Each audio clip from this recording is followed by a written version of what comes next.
Golsky Engineering is a Melbourne company that has been around for decades, and recently they asked us to come back to their building and paint the exterior of their building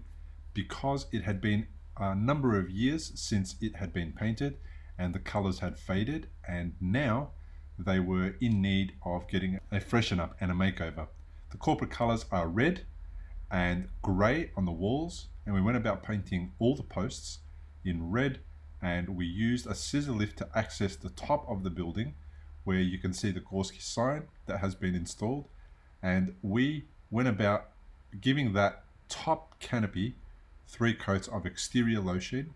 in red, because red requires a little bit more coverage, a little more paint, a few more coats to cover than a regular color does. In the end, the